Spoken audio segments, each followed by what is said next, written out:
7월 8일에 일본 수군은 견내량에 주둔하고 있었어요.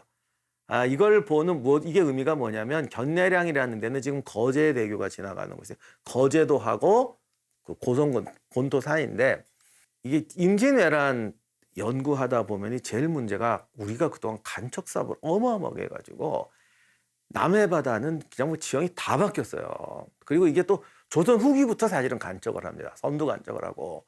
이걸 보면은 도대체 알 수가 없어요.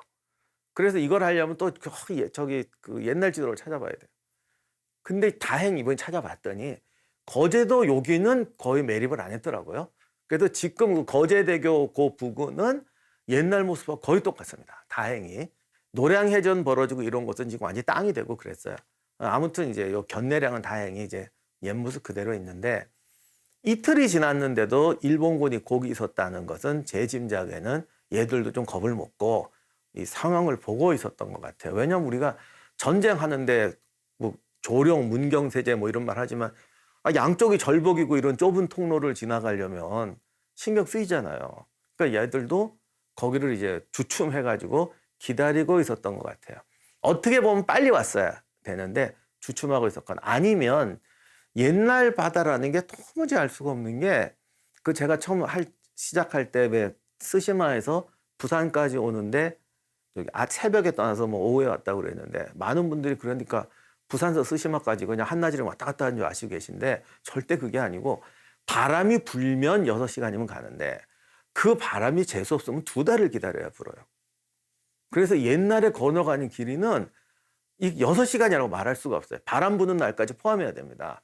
부산에서 견내량까지 오는데 일본 함대가 이틀 동안 지체한 거는 바람이나 물살 때문일 수도 있어요. 그러나 어쨌든 간에 우리 조선 함대가 출진해서 한산도를 지나서 견내량 쪽까지 오는 동안 일본군이 견내량을 통과하지 못하고 있었다는 게 이제 중요한 포인트죠.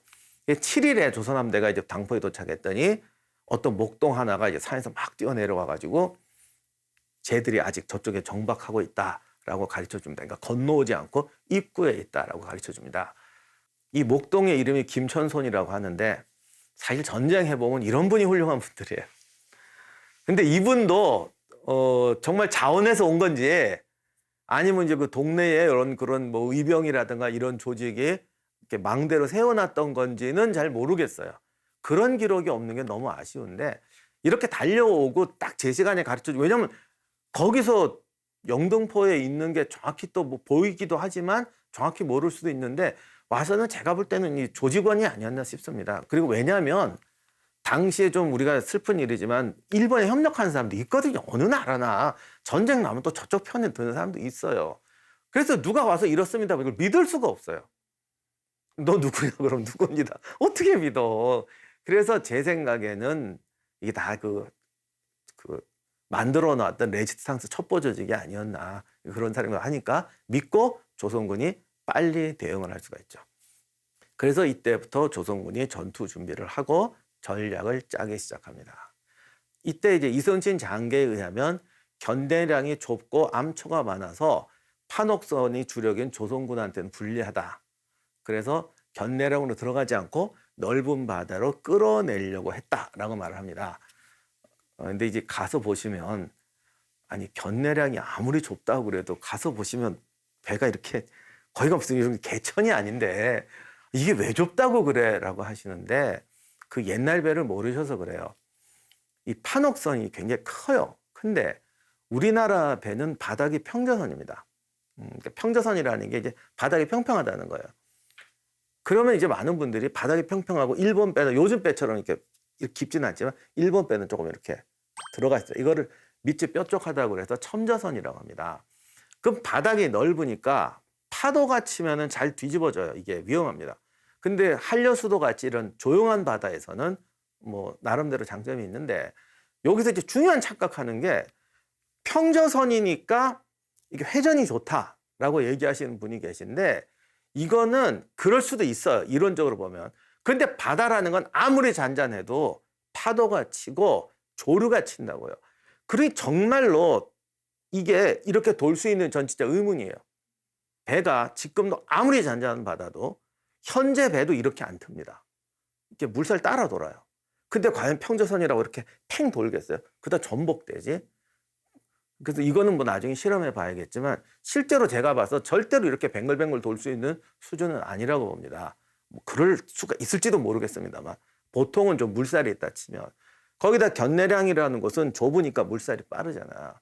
그렇게 들어가는데 옛날은 조류를 따라 움직이기 때문에 우리가 생각하는 것처럼 직선으로 못 갑니다. 이게 유격이 좀 있어야 돼요. 근데 중간에 암초도 있지. 그러니까 이수인장을 제일 무서워하는 게 판옥선이 크다 보니까 이렇게 부딪히면 바닥이 얕으니까 전복이 돼버려요. 실제 그런 사례가 있어요. 전투하다가. 그래서 이 간격 유지하는 거를 굉장히 신경을 많이 쓰는데 이 간격이 정확히 몇 메타라고는 안 나와 있는데 뭐 조류에 따라 달랐을 것이고 실제로 이 간격이 되게 중요하기 때문에 좁은 곳에 들어가면 판옥선을 이렇게 대여를 못하게 되죠. 그리고 일본군의 특징은 작은 배가 와서 싸서 타고 올라오는 거예요. 그걸 등선 육박 전술이라고 하는데 큰 배가 와서 부딪히고 작은 배들이 달라붙어서 타고 올라오거든요. 그러니까 우리는 가능한 한 넓게 퍼져서 배들끼리 엄호를 해줘야 됩니다. 좁은 곳으로 만약에 배가 조금 들어가게 되면 일본군이 정면으로 와서 부딪힐 것이고 이렇게 싸움하면 조선군한테 훨씬 불리해집니다. 이렇게 되니까 끌어내서 싸우는 게 좋아요. 그리고 나무배는요 격파에도 가라앉질 않아요. 그러니까 타고 조금만 옆으로 가면 육지로 올라갈 수가 있죠. 근데 이순신 장군이 이유를 댄 게 여기서는 이겨도 얘들이 옆에 육지로 올라가 버리고 거제도는 일본군이 점령하고 있었거든요. 아 그리고 또 하나 위험한 게 가까이 붙으면 거제도에 있는 육군들이 또 저기 총 쏘고 공격을 합니다. 그러니까 우리가 들어가면 거꾸로 복병한테 당하는 꼴이 되는 거예요. 그러니까 넓은 바다로 끌어내야 된다. 그래서 판옥선 한 대여섯 척을 견내량에 집어넣습니다.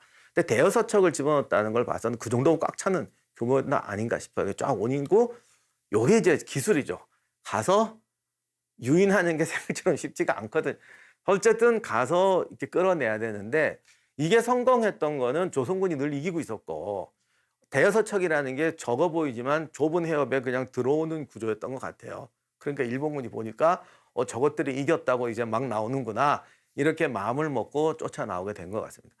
그래서 그렇게 투태해서 넓은 바다로 끌어낸 다음에 이순신 장군이 하객진을 펼쳤다. 여기서 이제 또 많은 분들이 감동을 하는데 하객진이라는 단어가 여기 처음 나오고 거의 유일무이하게 나오거든요. 그러니까 이제 또 우리가 전쟁하면 진술, 전법 막 이런 거 좋아하니까 야 이게 뭐 기가 막힌 포메이션을 짜가지고 뭐 어떻게 막 이렇게 하는구나. 삼국지를 봐가지고 너무 많이 봐가지고 이게 뭐 진법에 휘말리면 갑자기 뭐 하늘이 안 보이고 땅이 안 보이고 막 이런 거 생각하시는데 여러분 이게 절대 두 가지 오해가 있는데 가끔 하객진이라는 걸 이순신 장군이 창안했다라고 말하는 분이 계세요. 아니면 뭐 해전 역사상 처음으로 육지에서 쓰던 진법을 바다에서 썼다. 이렇게 말씀하는 분이 계신데 이건 아닙니다. 이건 제가 이순신 장을 비하하려고 그러는 게 절대로 아니라 하객진이란 자체는 신비의 전법이 아니에요. 원래 우리가 할 때 종대, 횡대, 장사, 하객 이런 건 기본이고 그리고 명나라의 이제 병서에도 이순신 장군 이전의 명나라 병서에도 하객진 이런 게 나옵니다. 그러니까 이건 하나의 대형입니다. 그래서 여기서 중요한 거는 이 상황에서 장사진을 피느냐 횡진이냐 종대를 피느냐인데 하객진을 펼쳤다는 거 적절한 걸 썼다는 거예요. 신비의 전술을 쓴 게 아니라 이 상황에서 적절한 걸 썼다. 그러면 이게 왜 적절하냐? 이거는 사실 바다뿐만 아니라 모든 데서 다 통하는 건데 전투에서 가장 중요한 거는 뒤를 잡는 것도 또 좋지만은 접전 지역에서 병력의 우위를 차지하는 겁니다.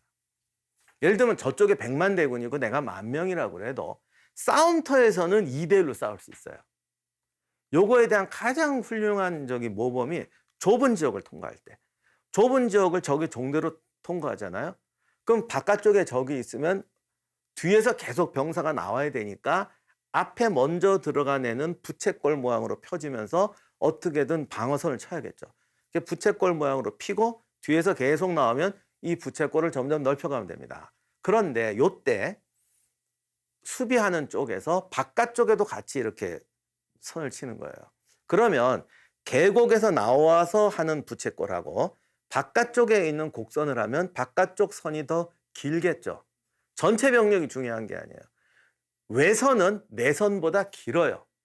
그래서 이런 식으로 외선을 치면은 아군과 적이 1.5 내지는 2배의 접전 지역에서의 병력을 차지할 수가 있어요. 이게 학의 모양인 거예요. 조선군 입장에서 학익진을 폈다는 건 사실은 외선 논리예요. 그러니까 쉽게 말하면 조선군이 가장 잘 싸울 수 있는 전술로 끌어넣은 거예요. 여기에 말려들었건 일본군은 제가 볼 때는 자신감이 충만한 것도 있었지만은 조선군의 전술을 잘 몰랐기 때문에도 그런 게 가능합니다. 그러니까 일본군은 용감하게 돌진했을 것이고 송곳처럼 적을 깨트리면 된다. 쫙 나오는데 조선군이 싸더니 갑자기 십자파로 때리기 시작하는 거예요. 그리고 이때 수군은 중요한 게 몇 번 이겼잖아요. 이겼기 때문에 이수인 장군 부하들 중에는 훌륭한 부하들이 많은데 기록을 보면 적의 대선을 노리고 하나씩 들어갑니다. 요 전투 부분을 좀 자세하게 썼으면 좋았을 텐데 우리의 이수인 장군님은 다 좋은데 그거를 자세하게 안 써요. 그래서 그냥 제가 좀 짐작을 해야 되는데 가장 이수인 장군이 좋아했고 진짜로 용맹했던 정훈을 공적을 쓴 거 보면 녹도만호 정훈은 총통으로 적의 대선 두 척을 속까지 관통했다. 요거는 굉장히 보면은 다른 건 이런 게 없어요. 그러니까 아마 어떻게 근접하거나 맹렬하게 쏴서 갑판을 뚫고 이제 사격을 한 거죠. 이렇게 되면 적 대선 갑판에 있는 애들이 피바다가 됐겠죠. 그것을 여러 배가 협공해서 불태우고, 즉 적 한 척에 대해서 판옥선 대선이 좀 끼고 들어갔다는 거지. 그런데 정훈이 워낙 용감하니까 앞장서서 가서 격파하고 뒤에 배가 따라오면서 양쪽에 쌌겠죠. 그리고 외적의 머리 3개를 베었다. 너무 적잖아.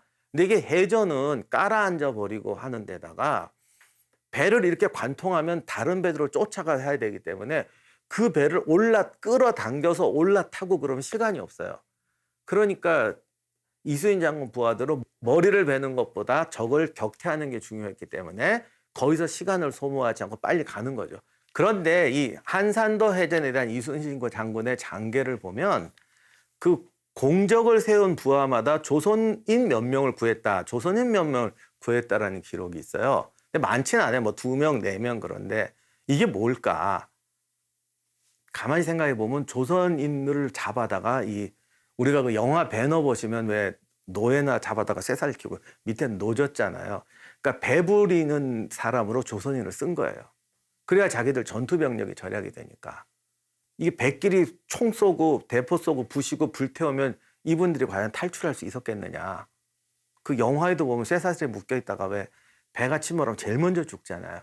아마 선창에서 수많은 조선인들이 희생을 당한 것 같아요. 그리고 그중에 영화의 주인공처럼 탈출한 몇 분만 살아서 이제 구출이 되는 거죠.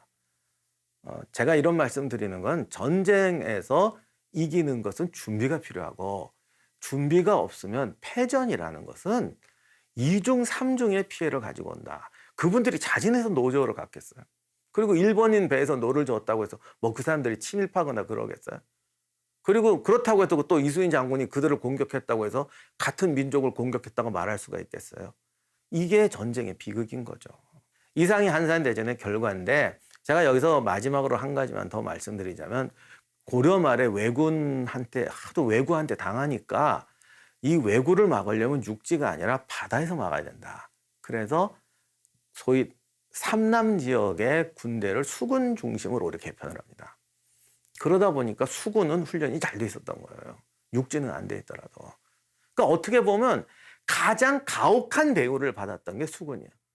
그럼에도 불구하고 이 훈련이 유지됐고 또 이제 이수인 장군이 와서 훈련을 했던 것은 이수인 장군이나 그 부하 지휘관들의 노력도 있지만 기본적으로 조선의 군사 시스템이 육지는 그 4월의 악몽을 만드는 시스템으로 돼 있었고 수군은 이길 수 있는 시스템으로 만들어 놓은 것이 승리할 수 있는 비결이었다.